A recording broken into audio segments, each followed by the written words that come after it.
The Seattle Seahawks get their man. Mike Macdonald is the new head coach for Seattle. A great move up in the Northwest. We're going to break it down on today's edition of the Locked On NFL podcast.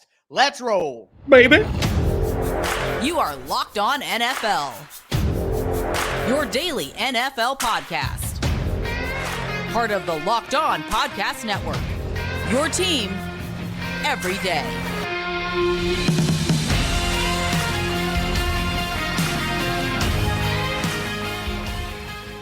Welcome in to a Thursday edition of the Locked On NFL podcast. I'm one of your co-hosts, Tyler Rowland, local expert for the Locked On Titans podcast, here with my other co-host, Alex Clancy, local expert for the Locked On Cardinals podcast. We got a ton of NFL news to go over. The Seattle Seahawks get their man and Mike Macdonald as the head coach. We have a disaster going on in the nation's capital with the Commanders, and are coordinators going to start staying home more often? We're going to talk about all of that on a Thursday edition of the Locked On NFL podcast. Before we do, thank you for making Locked On NFL your first listen each and every day. Remember, Monday through Friday, NFL content all year round, always for free. Make sure you get subscribed, stay subscribed. It's your team every day here on the Locked On Podcast Network. Throw a thumbs up on the video if you're watching, and let us know down below how you feel about the two moves that we've seen. Well, one move and one move that didn't happen. The hire of Mike Macdonald in Seattle, and then the open spot in Washington. But Alex, diving right in here, Mike Macdonald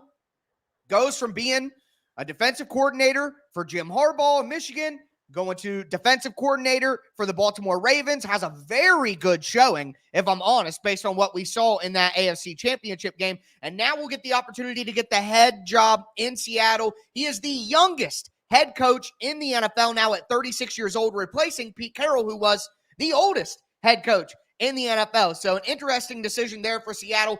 I personally really like the move. I think that Mike Macdonald is a great hire for where the Seahawks are at. What are your thoughts as someone who has to go against the Seattle Seahawks in your division every year? I think it's a perfect infusion of youth, vibrance, and his history where he's coached Georgia, Baltimore, Michigan. He's not a first-time defensive coordinator. Sure, he was DC in Michigan, 1 year of actual DC work in Baltimore. He's been linebackers coach. And a great year. He's been defensive assistant. He's done everything. And he's been at every stop with some of the most dominant defenses we've seen in the last 25 years. So he hasn't been a part of any Ravens Super Bowls. I think he got there after their last one, the year after their last one. But let me tell you this. Everything that Pete Carroll continued to try to be chewing gum, running like an idiot on the sidelines, is what Mike Macdonald's going to be able to do without icing his knees afterwards. Like, this is a perfect, as I mentioned, infusion of youth and real, like, smash-mouth defensive-minded guy to be able to maximize their defense. I cannot wait to see what they do in free agency and in the draft on the defensive side of the ball. Because the offense is set and forget. So let's go get your boys. Go get your free agents. I don't know if anybody from Baltimore is going to go over there. I don't know if they're going to blow it up in Baltimore after they just paid Lamar Jackson, but it's going to be interesting with Seattle. No, I think you're 100% right, and that's why I think it's such a good fit, because in Seattle, you do have a lot of offensive pieces. If you can get just a good offensive play caller in there under Mike Macdonald, some people are thinking maybe a Mike Kafka from the New York Giants could make some sense there, but they have Geno Smith. They have three good wide receivers in Metcalf and Lockett and Jackson Smith and Jigba. They were a little injured on the offensive line last year, but Abe Lucas, and then on the left side, tell me who it is.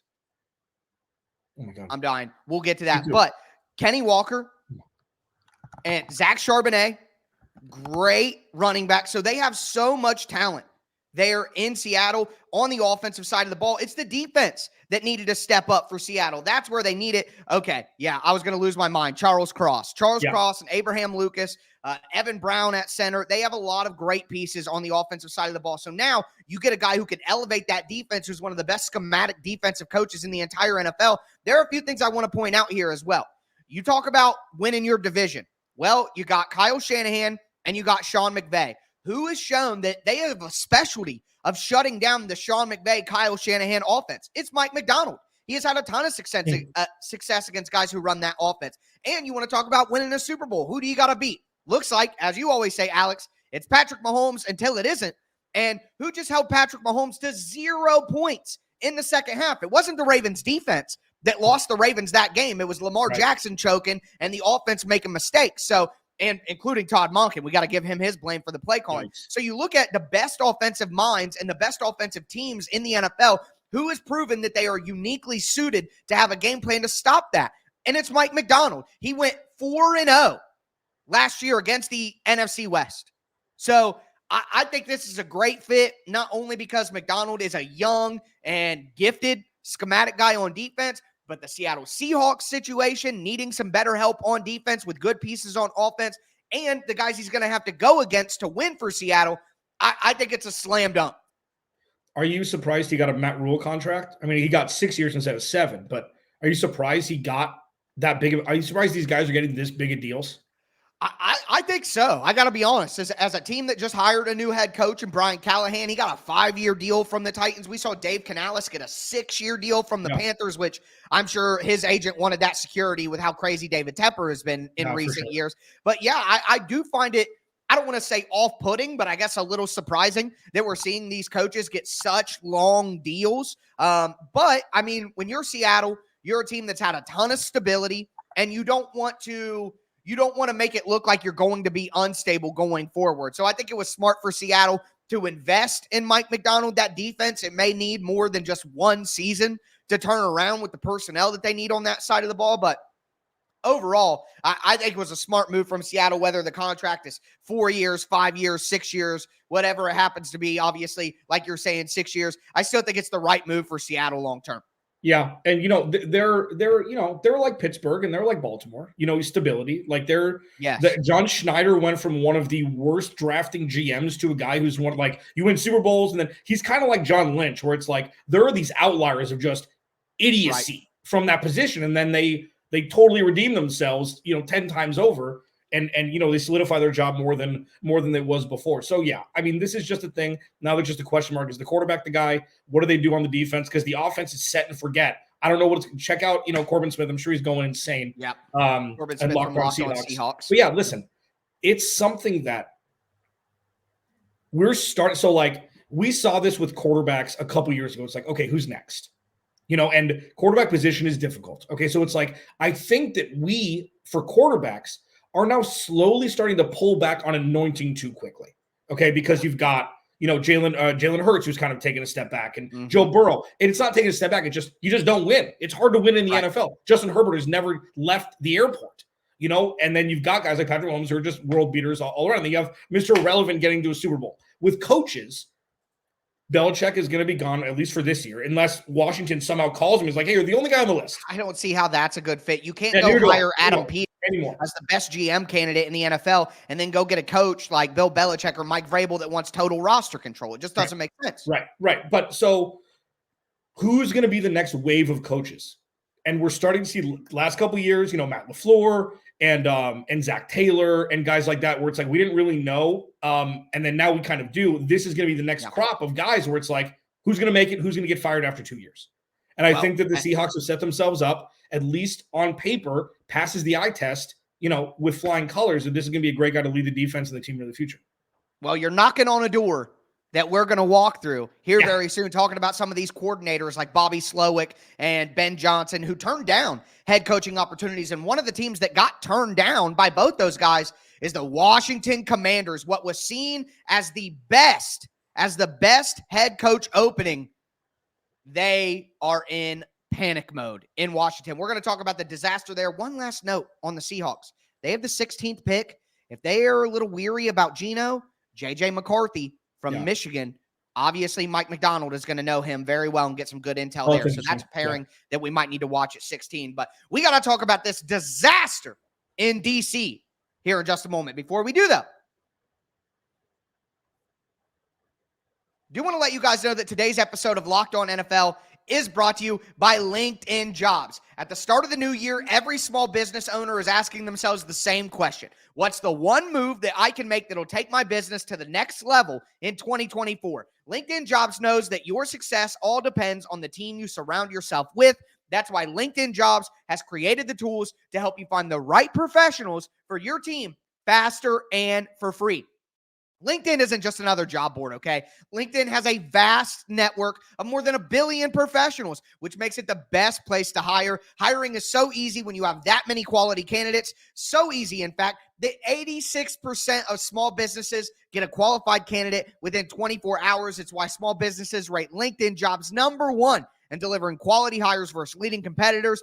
LinkedIn also knows that small businesses are wearing so many hats, they might not have the time or the resources to hire. Thankfully, with LinkedIn, the process is intuitive, quick, and easy. Post your job for free at linkedin.com/LockedOnNFL. That's linkedin.com/LockedOnNFL to post your job for free. Terms and conditions apply. Also want to let you guys know that today's episode is brought to you by DoorDash. Look, DoorDash always delivers. Okay, I mean that literally and figuratively. It doesn't matter what you need, whether you're just looking for a good meal, you want some groceries, you want some retail items, you can find it all on DoorDash. I'm a big DoorDash guy. I'm a big supporter of DoorDash. Just got some groceries delivered a couple of days ago from DoorDash. It was very important. I was trying to make dinner. I was missing a couple items, and DoorDash came in clutch. They're going to come in the clutch for you as well, especially with the big game coming up. It's halftime, pregame snacks, all that. You're going to need some DoorDash, okay? So make sure that you go to DoorDash, download the app right now. You're going to get 50% off up to a $10 value when you spend $15 or more on your first order.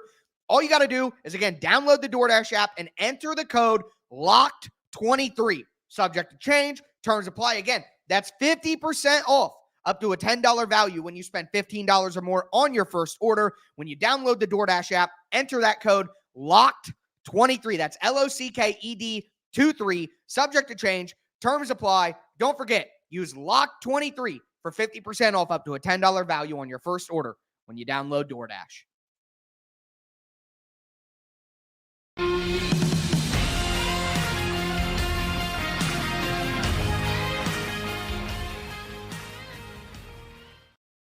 Football fans, let's continue a Thursday edition of the Locked On NFL podcast. Thank you for making Locked On NFL your first listen each and every day. Also want to let you guys know that Locked On has launched the first ever national sports 24/7 streaming channel on YouTube. It's called Locked On Sports Today. It's here for you 24/7, covering the top sports stories of the day with local experts from Locked On. Plus, you get all our national shows like Locked On NFL covering every league. Go to Locked On Sports Today on YouTube and subscribe to the first ever national sports 24/7 streaming channel. Be a part of history. Alex, we're talking about head coaching hire in Seattle. Well, the only remaining open spot is the Washington Commanders. And to me, this is an utter and total surprise that Washington is the last team that's going to hire a head coach. And what I have to say, I got to be honest with you, I'm just going to come out of the gate here. This is an absolute disaster for the Washington Commanders. We were told by numerous people, and I got to say, I agreed. This was the #1 opening. I mean, maybe you could talk about the Los Angeles Chargers. You get Justin Herbert. They got talent all over the roster. You get an owner that's willing to kind of give you control of everything as a head coach.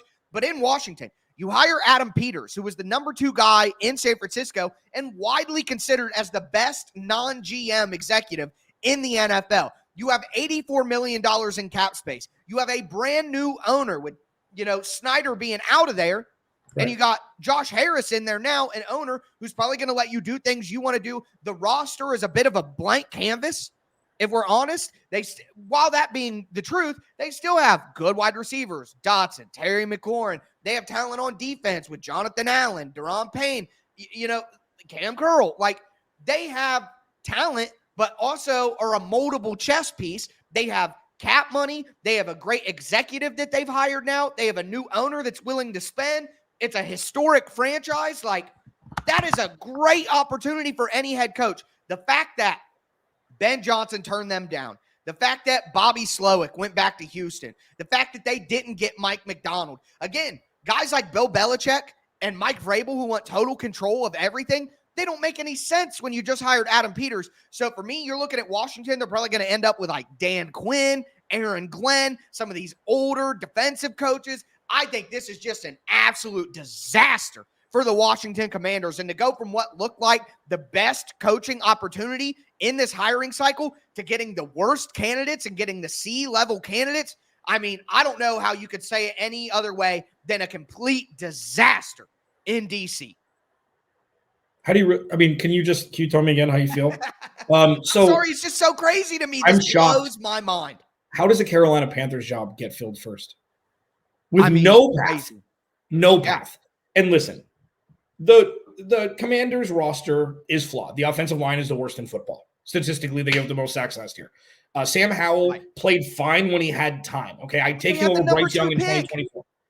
Okay? I didn't even say that. They got the number 2 pick, too. They got the number 2 pick. Quarterback they want besides Caleb Williams. Like, it's insane.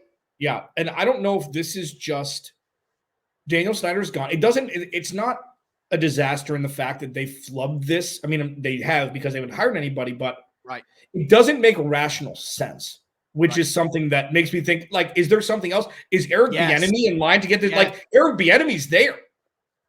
And Eric Bieniemy must be such not a nice person to work with or work for. The fact that he hasn't actually gotten a job. And at some point, you got to ask the questions. You know, people want to say this and that, but we've already heard Eric Bieniemy a little harsh on the players, not necessarily a player's coach. And all the players could say great things about Eric Bieniemy after he leaves Kansas City. Like, people look at the Kansas City players, but he wasn't their head coach. And he had, in my opinion, it's a mom and dad thing. You got, Eric Bieniemy as a proverbial dad who's the strong iron fist, but you always have Andy Reid who's actually in charge, who can be that kind of that barrier, that soft touch that you need to go with Eric Bieniemy. When he first started this year in Washington, Ron Rivera had to come out and explain why certain players were maybe not having a great time and how Bieniemy is just a tough coach with tough love, blah, blah, blah. So I think the lack of interviews that he's gotten, along with some of these little public comments, people say that he maybe doesn't interview very well, things like that. It does leave you to question, like, what is going on here with him? But also, what is it about this Washington job that made it not be filled? You would think people would be lining up to take that job. Yeah, if it was number 1 overall, I think they would. I think the Caleb Williams thing. I think like the Drake May and Jaden Daniel. It's like, okay, listen, this happens every year. There's one, and then there's 2. There's one that is going to be good, and then we don't know if Drake May is going to be good. We have no idea if he's going to be good. Okay? A lot of the time, the third QB is the best one. The only reason Jaden Daniels is here, he won the Heisman. Okay, and so many teams need quarterbacks. Like we saw, like in Arizona State, he couldn't throw the football. And then he went with Brian Kelly, and then he was able to throw the football at LSU. Yeah. Like all he did was he threw the ball 55 times. He was a good runner of the football. He's big. I get it. Yep. I don't know if it's more about the number 2 overall pick not meaning as much because there's no clear-cut quarterback that is going to be a home run. And I don't know if that's true. Like that is the bargaining chip. I think the salary cap is more of a bargaining chip. Right. The amount of money in the way you want. But who wants, like, think of it this way, like, I think the players, like, I don't know, like, let me ask you this, and this is dumb. I don't know if this is true or not. Is the added pressure being in the NFC East something that would, like, Dave Canales, like, you know what? I'm going to the NFC South, baby. Like, right. I can work with Bryce Young. Okay, he'll get better and better, obviously. He's made it look worse because of what CJ Stroud has done. But the NFC South is the least talented division in football. So maybe the AFC South is, but the 2 South divisions are at the bottom. Like, do you want to play the Eagles and the Cowboys twice a year? A lot of media pressure being on the East Coast like that. You're 100% right. And now that Dan Snyder's gone, people's expectations are through the roof. They're like, oh, Dan Snyder's gone. Now everything's going to be incredible. So yeah, I think that could be a lot. And the one thing that Adam Schefter reported that the asking price for Ben Johnson maybe scared some owners off.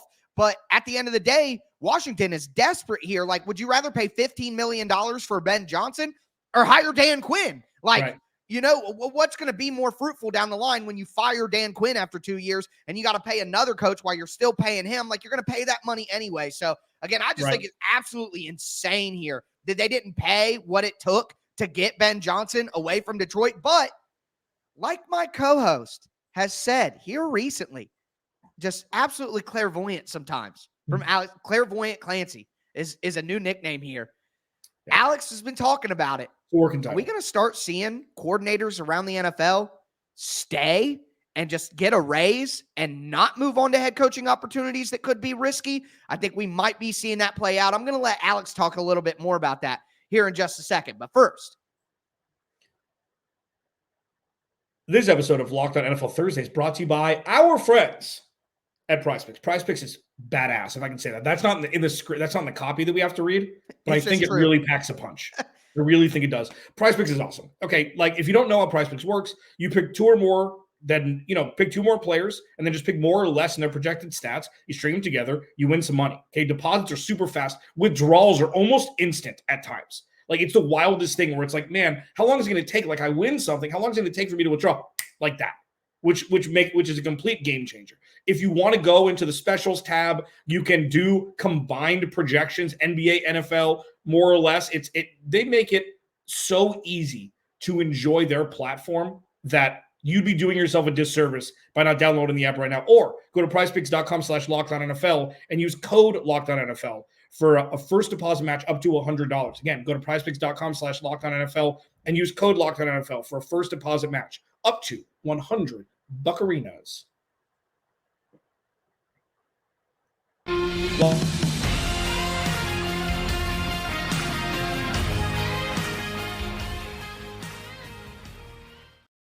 Locked On NFL Thursday, Alex Clancy. Locked On Cardinals, Tyler Rowland. Locked On Titans. Thank you for making Locked On NFL your first listen, free wherever you get your podcast and on YouTube, part of Locked On Podcast Network, your team every day. Before we pivot into this topic, because it's fascinating, and listen, I say some smart things once a month. I think it's once a month. A lot of stuff comes out of my big dumb face every month. I give myself one. And let me ask you, Tyler, just quickly here. Do you think that Ben Johnson put a number like that he would require for his services because he knew nobody would take it, and because if somebody did take it, it'd be like, I just won the lottery. Awesome. Or was it really like, you know what? I'm the best out here. If you want to pay it, you pay it. Otherwise, I'm good staying where I'm at. I think it's a combination of the two. I think it's, hey, I'm only going to leave this incredible situation that I'm in if you probably pay me more than what you want to. Like I'm only going to go if you overpay me. And that makes sense. You know what I mean? It's one of those things where Ben Johnson has the talent in Detroit and has a situation where he's probably going to be just as hot of a candidate next year. People are going to be lining up to court him next year as well. And you know what? If you don't think I'm worth it, then I'm going to go back. I'm going to show you again. And then next year, when your head coach is sucking, I am going to go to someone who does understand how much I'm worth. I think it's a combination of understanding that you don't want to go to a bad situation unless it's financially worth it for you, and also being perfectly okay with going back to the situation that you're already in. So I think it's both of those things. And like you have been saying, we see with Bobby Slowik, maybe Bobby Slowik wasn't the hot candidate that Ben Johnson was. There were a lot of people saying Slowik wasn't quite ready, and maybe his interviews weren't quite as polished as you want. And that's all right. But he's going to go back now, stay with CJ Stroud, who's going to make him look great again. And next year, he'll probably get teams more interested in him and probably get more lucrative deals to be their head coach. I definitely think it could be a situation where people are like, hey, Bobby, we'll hire you as our head coach, but you're going to be one of the lowest paid head coaches in the NFL. We're not paying a lot for that. And he's like, why would I do that? I'd rather get paid the same amount to go back. And that goes back to your point of we are to a place where these coordinators are so important that I think we're going to start to see them paid a lot more. And that's something that you've been on for weeks now.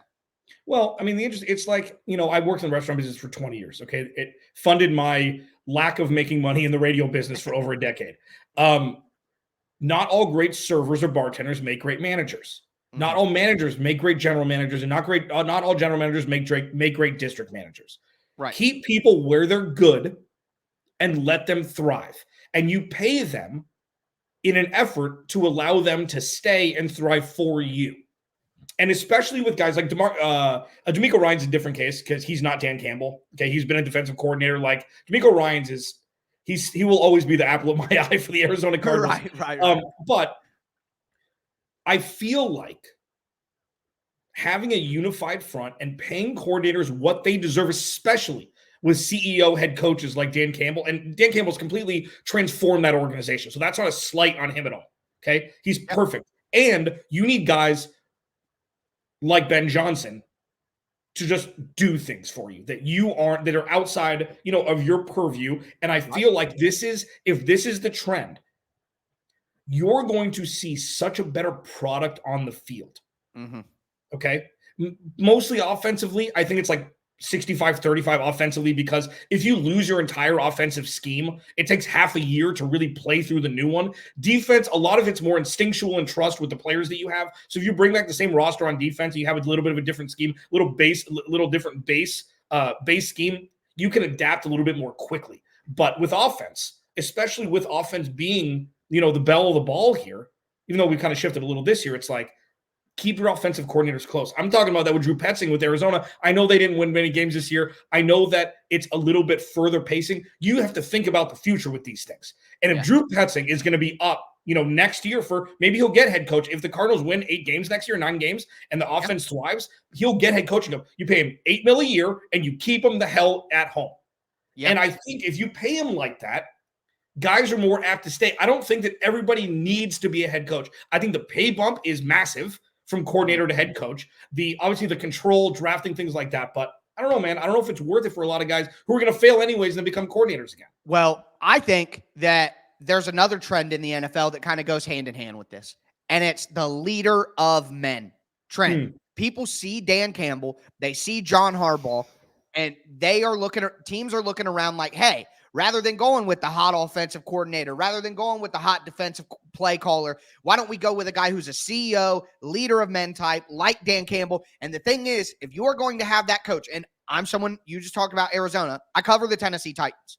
People mistake Mike Vrabel for a defensive coordinator. He is not that.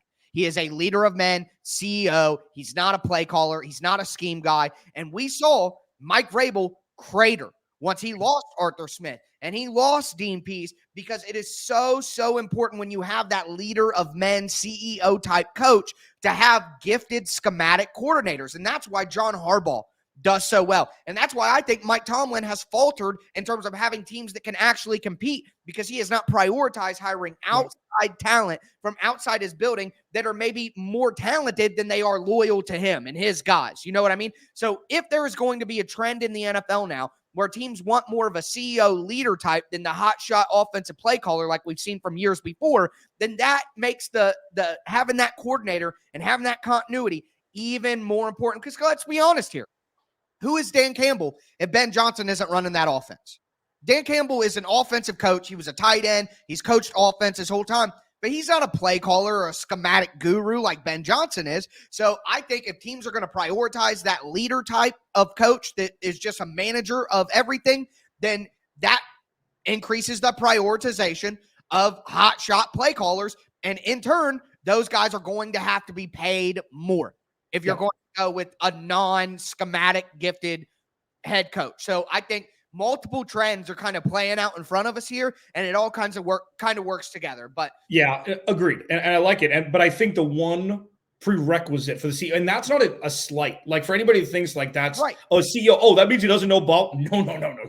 It's much harder to manage people than it is to call football plays. Yeah, absolutely. Right. You know how hard it is to lead 90 men between the ages of all get paid millions of dollars and think they're the best ever. Yeah, like that's right. So and the coaches too. Head coaches are the managers of the assistant coaches, and that's why is another political game.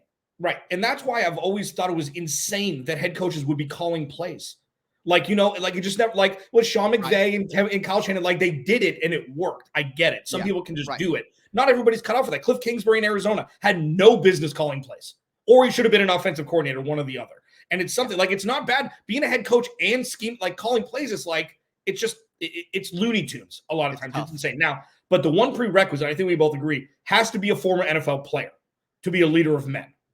Well, I don't know. John Harbaugh is like the best one in the entire NFL. John Harbaugh almost got fired before they won the Super Bowl. John Harbaugh almost got fired before Lamar Jackson went nutty balls a couple of years ago. Okay? Because John Harbaugh is one bad year away from getting fired.